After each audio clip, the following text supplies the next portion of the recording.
Olá, hoje 21 de janeiro é comemorado o Dia Internacional da Religião. A data foi criada em 1949 para lembrar todo mundo de que as religiões devem unir e não separar os homens. A palavra religião muitas vezes é usada como sinônimo de fé ou de crença em um ser superior ou uma divindade. Até a ciência admite cada vez mais o poder da fé, especialmente na luta contra doenças. Eu superei a infância, cheguei na adolescência, casei, tive filhos, me realizei. A afirmação parece corriqueira, mas não quando vinda de Merula Stigl. Ela nasceu com talassemia, uma doença genética que impede a produção de glóbulos vermelhos. O tratamento inclui transfusões de sangue a cada 10 dias, rotina que Merula segue desde os 2 anos de idade. Já na infância, os médicos deram o prognóstico. Merula teria mais 5 anos de vida. Filhos? Segundo os especialistas, impossível. Ela teve 3. A explicação para Merula contrariar todas as expectativas? Eu acho que foi fundamental essa conexão com a espiritualidade. A lição, Merula aprendeu com o pai, um homem religioso, católico ortodoxo. Hoje, por influência do marido, ela é espírita kardecista.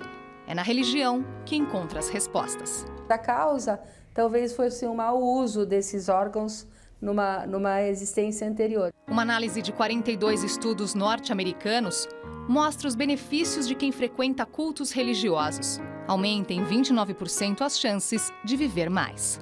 40% menos casos de hipertensão. 52% dos pacientes hospitalizados acreditam que religião contribui com a saúde. E 90% buscam conforto na fé.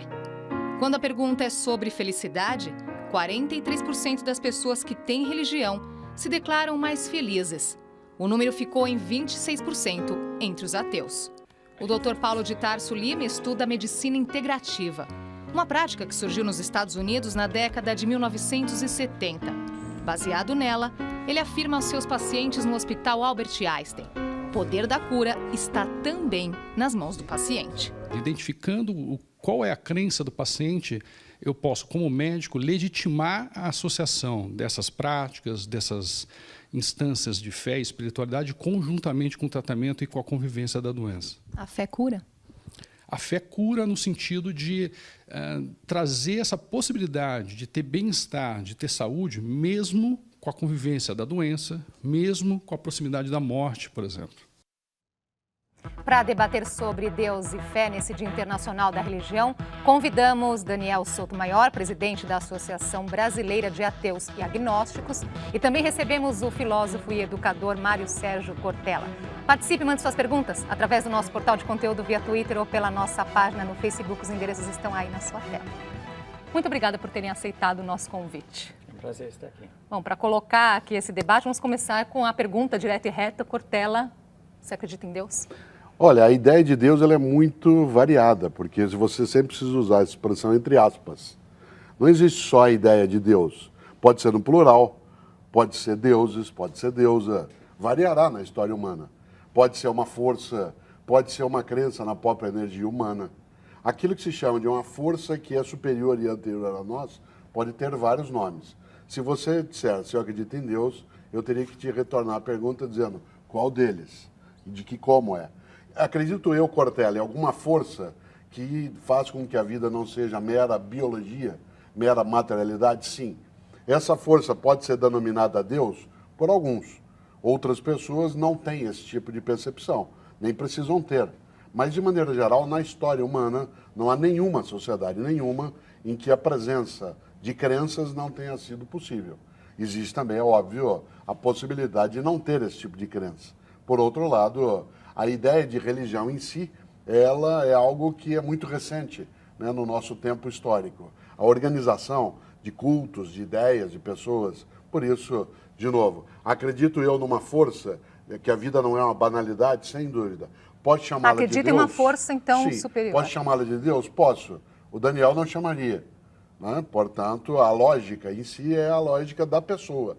Ela variará. Não há nenhuma obrigatoriedade. Por último, como eu costumo dizer sempre, religião não é coisa de gente tonta, religião é coisa de gente. É que tem gente que é tonta e gente que não é. Mas tem gente tonta na ciência, na filosofia, no jornalismo, na política. Portanto, religião é coisa de gente. O modo como se lida com ela variará, né, nas sociedades e nas pessoas. Daniel. Só um adendo, existe um grupo de indígenas brasileiros que foi estudado por um antropólogo, me escapa o nome agora, depois eu posso dar as referências, que não possui crenças em seres metafísicos. É uma exceção conhecida. Eu não conheço. O que te leva a não acreditar em Deus? Essa é uma excelente pergunta, porque os ateus, na verdade, pensam no contrário. Especialmente porque as crianças não nascem com crenças metafísicas. As crenças, na verdade, todas elas, essas crenças de ordem religiosa, elas são adquiridas e geralmente impostas às crianças, né? As crianças, às vezes, não sabem nem falar direito e estão aprendendo a rezar. Então, moral da história, todos nascemos ateus, sem exceção. Todas as crianças nascem ateias e elas não se tornariam cristãs se não houvesse um cristão fazendo com que elas fossem cristãs. Elas não se tornariam muçulmanas se não houvesse um muçulmano fazendo-as muçulmanas, né? Então, as pessoas nascem ateias e, a menos de alguma força contrária, elas continuarão sendo ateias grande parte da sua vida ou a sua vida inteira, que é o meu caso. Então, eu nasci ateu e tive a felicidade de não ter pais que me impuseram crença nenhuma. Eu comecei a pensar sobre o assunto por mim mesmo, quando eu achei conveniente. Nunca adquiri a crença, nunca me foi forçada e, naturalmente, desde sempre, eu cheguei à conclusão de que não havia deuses.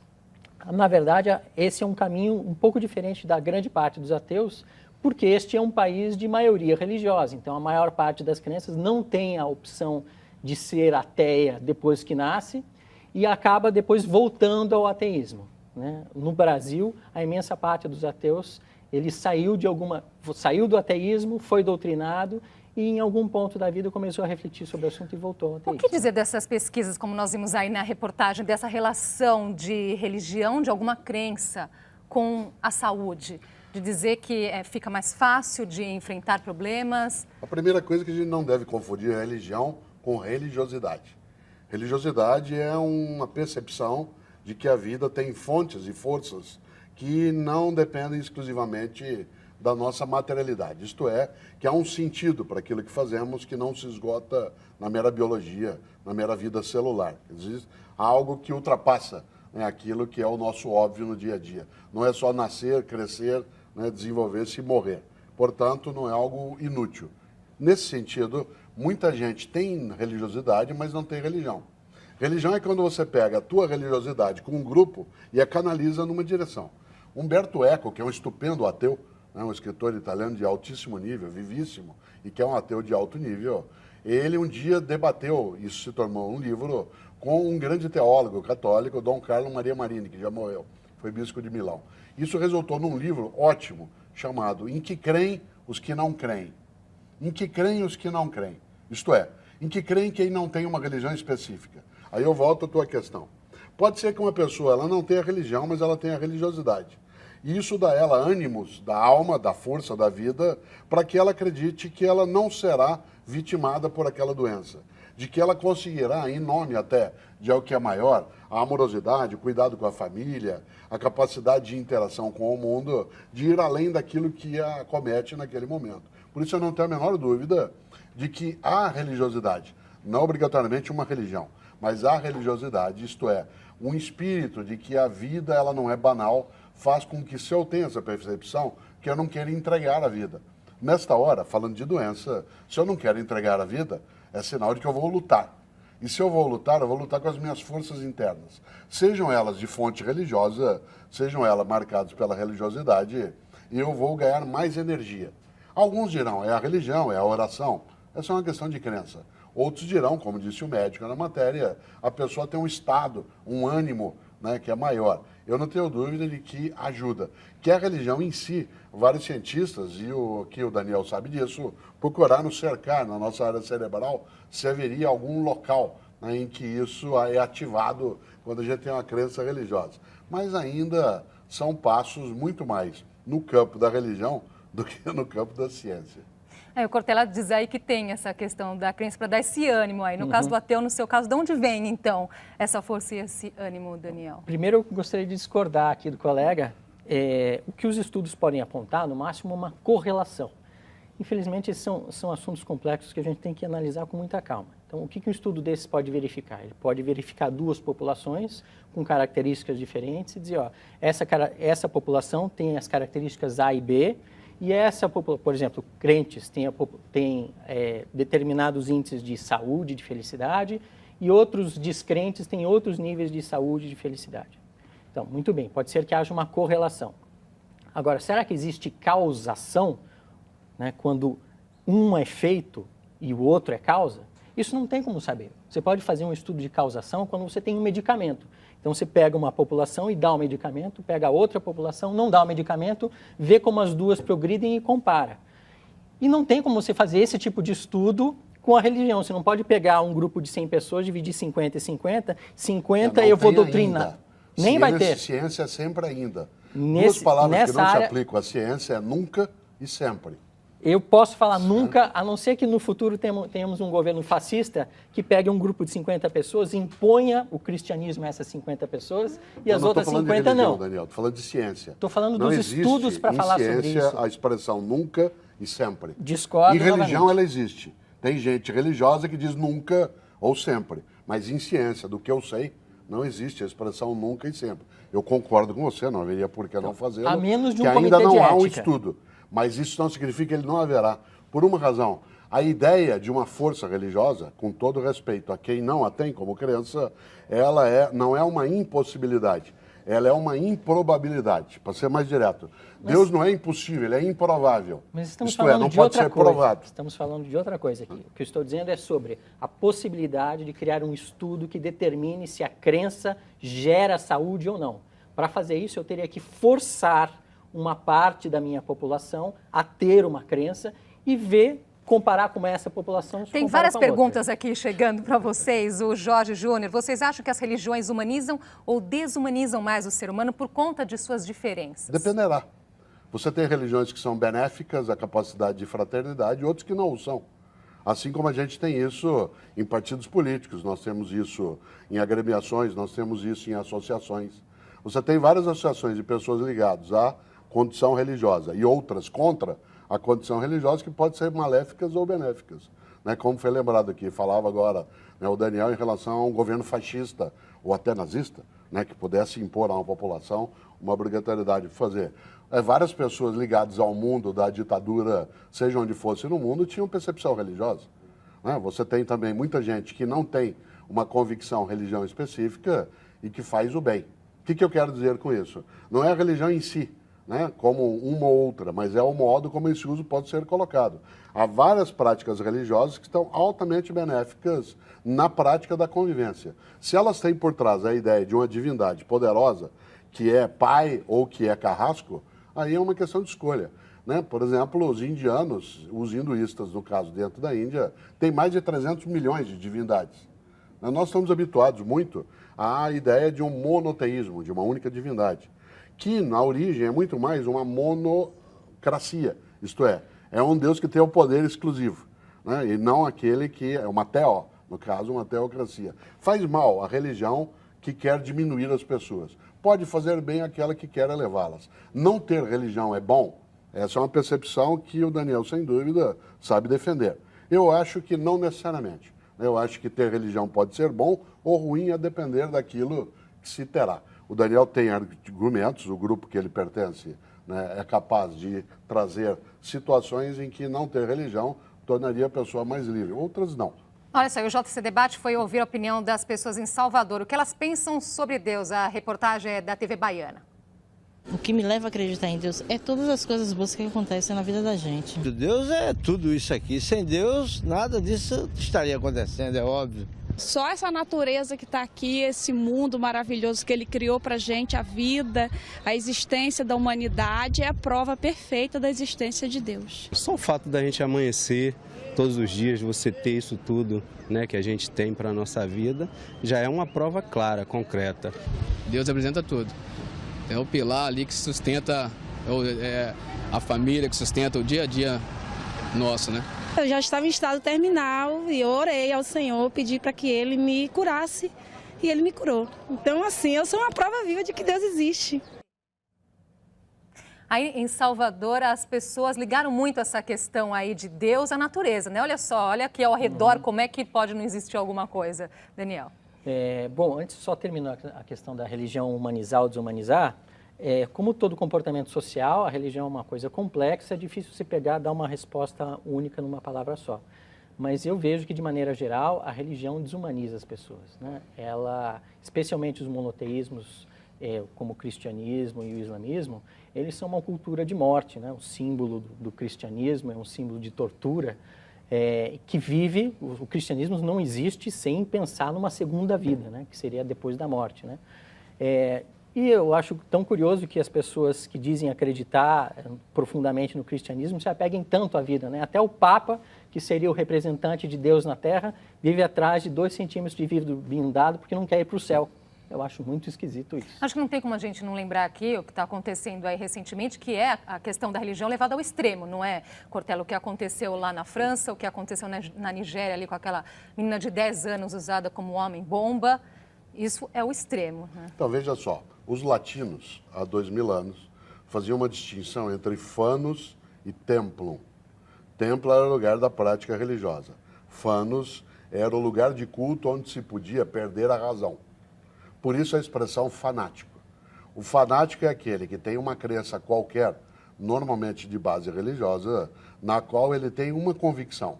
Ele está absolutamente certo e Deus está ao lado dele. Portanto, o que ele fizer, primeiro, é em nome de Deus. Segundo, estará perdoado se houver algum dano naquilo que faz.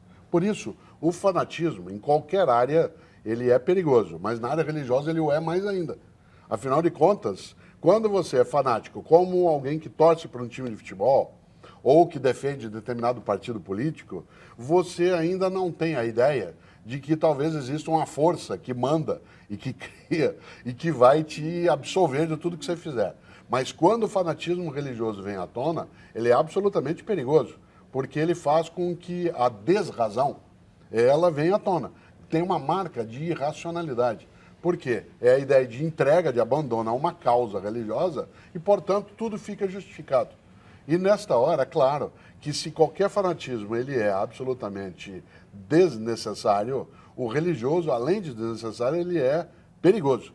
E eu volto a esse ponto. Ele precisa ser evitado no nosso limite máximo. A convivência entre quem tem religião e não tem é tão importante quanto aqueles que têm uma religião diversa de outra pessoa. A possibilidade da liberdade não está de maneira alguma ligada à aceitação de qualquer tipo de brutalidade fanática. E nessa hora, volta a ideia. Fanus de fanático está ligada à ideia de lugar do culto, onde a razão se ausentaria. Por isso, nem sempre templo é fanático, mas tem muito templo que o é. Fazer uma pausinha aqui, o JC Debate volta já. Já estamos de volta com o JC Debate, hoje no Dia Internacional da Religião. Debatemos sobre a fé e a existência de Deus. Mais perguntas aqui chegando, vamos tentar responder algumas. O Ivan Lopes gostaria de saber do Daniel o que ele acha sobre a frase Deus seja louvado nas cédulas do real e do fato das igrejas terem isenções de impostos, visto que moramos num país que se diz laico. O Brasil só é laico no papel. A laicidade do país infelizmente, uma daquelas leis que está na Constituição desde o início da República, então tem cerca de 120 anos aí, mas que nunca pegou. Então tem Deus seja louvado no dinheiro, temos crucifixos no Senado, no Congresso, nos hospitais públicos, em quase todas as casas legislativas. Quer dizer, é uma amostra do poder da religião sobre a política e da fome que a religião tem sobre controlar a vida de todos, não apenas dos fiéis. Esse eu acho que é um grande problema, eu não chamaria de fanatismo, mas do fundamentalismo, que é o desejo de impor as suas políticas a todos. Então não basta aos católicos que as mulheres católicas não possam fazer o aborto. Eles querem que nenhuma mulher católica possa fazer isso. E só para lembrar, no Brasil, desses 120 anos, cerca de 100 anos não havia o divórcio, não havia o direito fundamental de mulheres e de homens de romperem um matrimônio que tinham. Por quê? Porque era uma lei divina, uma lei católica, cristã, que foi incorporada à lei civil comum, que servia para todos os brasileiros. Então, até muito pouco tempo atrás, na questão do casamento, éramos todos cristãos à força, porque tínhamos que seguir o mandamento cristão de não se separarás. Nós separamos aqui uma frase interessante, que é do Albert Einstein, vamos dar uma olhada aqui. A ciência sem a religião é manca e a religião sem a ciência é cega, Cortella. Essa frase ela é atribuída ao Einstein, mas ela já teve outros autores também. Talvez Einstein não a tenha dito, mas poderia tê-la dito. Ele foi um homem que se dedicou um pouco àquilo que é o estudo da ciência mais diretamente, mas não descartava o campo da espiritualidade como um campo de incompreensão. Talvez Einstein fosse muito menos um homem religioso e mais um agnóstico sobre o qual se diria a razão humana não pode se pronunciar sobre fenômenos como esse que alguns acreditam. Agora, que a ciência e a religião elas não são a mesma coisa, isso sem dúvida. Que ambas constituem parte da cultura humana, também. A validade de uma ou de outra dependerá sempre do tempo histórico em que você está colocado. Há muita coisa que a ciência produziu e que hoje é uma palermice, ela é uma tolice. E muita coisa que religiões estudaram que também são consideradas formas de tolice. Nenhuma dessas áreas, a ciência ou a religião, é isenta em relação a esse tópico. Se você pegar o grande antecessor do Einstein, que foi Isaac Newton, o seu grande livro, Princípio e a Matemática, 1/3 da obra é dedicado à alquimia. Portanto, quando Newton, por exemplo, chega à ideia da gravitação e por que os planetas Terra não caem, se ele está solto no espaço, o que é que o mantém sustentado, para não trabalhar com a ideia de que havia uma mão divina que segurava, ele estava estudando alquimia. Há muitas coisas ligadas à cabala, nos estudos de Newton. O que eu quero dizer com isso? Os homens e mulheres são no seu tempo. No seu tempo. Há alguns séculos, alguém declarar-se ateu poderia levá-lo à morte. Hoje, não só é um direito constitucional, aliás, está no artigo 5º da nossa Constituição, o direito de pensamento, como cada dia menos isso será ofensivo numa sociedade onde as pessoas podem ter ou não as suas crenças. Que não deveria ter no nosso dinheiro. Deus seja louvado. Se eu fosse de alguma das religiões, eu pediria para tirar, porque isso ofende a religião.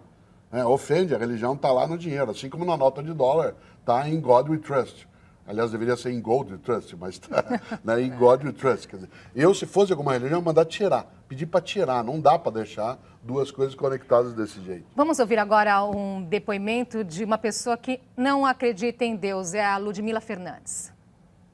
Como eu sempre costumo dizer, existem provas da existência de faraós que viveram há mais de 5.000 anos atrás, antes de Cristo inclusive, e não existe nenhuma prova de que ele existe. Eu não tenho nada contra as religiões, desde que elas fiquem situadas no seu ambiente, nas suas igrejas, nos seus cultos. A partir do momento que ela extrapola e quer ditar regras e normas para a sociedade, impondo os seus conceitos religiosos, as suas doutrinas, aí eu já sou desfavorável. A descrença causa muito espanto nas pessoas. Você sair na rua e começar a conversar com as pessoas e falar que você não acredita, elas ficam apavoradas, elas começam até a orar por você, entendeu? Só que ele entende que não adianta orar por mim, porque eu não vou acreditar nem no bem nem no mal. Eu vou acreditar só nas minhas próprias atitudes e no que for comprovado pela ciência. A Ludmila colocou essa questão do preconceito, né? É difícil ser ateu no Brasil, Daniel? É difícil ser ateu em muitos lugares do mundo, em especial no terceiro mundo. O que a gente nota no dia a dia é que esse é o preconceito que nós vemos como a última fronteira entre as minorias, né? A gente viu o movimento negro se organizando e chegou a criar leis importantes. Hoje em dia, fazer uma piada racista, as pessoas podem sair presas e as pessoas sabem disso. Isso é muito bom. Houve uma mudança de paradigma. Quem tem aí cerca de 40 anos como eu, percebe nitidamente a diferença na sociedade com relação ao racismo, por exemplo, hoje e 20 anos atrás. Com relação à questão das mulheres, a mesma coisa. Homossexuais, é a penúltima fronteira, né? É um campo em que as coisas estão se estabelecendo. Mas, com relação aos ateus, ainda é fair play dizer que ateu é canalha. O ateu é o canalha da sociedade. Você põe um Twitter falando mal de nordestinos, no dia seguinte isso dá notícia no país inteiro. Que bom que é assim, né? O país entendeu que racismo é errado. Mas se põe um Twitter, milhares de twitters, como você tem no dia a dia, dizendo que o criminoso cometeu o crime porque não tem Deus no coração, estuprou a menina de 3 anos, é porque não acredita em Deus. Todos os males são atribuídos todos os dias aos ateus. Aparentemente, deveriam ser os ateus que estão enchendo as cadeias, né? Mas a gente sabe que não é isso. E o que eu acho mais grave é o fato disso passar em brancas nuvens, né? Você faz um comentário preconceituoso com relação ao ateu, nada acontece, o Ministério Público não toma notícia, tudo isso passa na mais alta normalidade para a sociedade brasileira. Por que é tão difícil para algumas pessoas respeitar quem não acredita em nada? Porque a hegemonia, o pensamento majoritário sempre foi de natureza religiosa. As pesquisas de antropologia mostram que de cada 5 seres humanos no planeta, 1 apenas declara que não tem uma crença divina. Isso significa que esse pensamento majoritário, ele esmaga um pouco, ele abafa quem não pensa do mesmo modo. Ademais, a temática do ateísmo, ela voltou agora no século XXI, mas ela foi muito forte no século XVIII e XIX. No século XIX, uma pessoa que não acreditava em Deus chamava a si mesmo de livre pensador.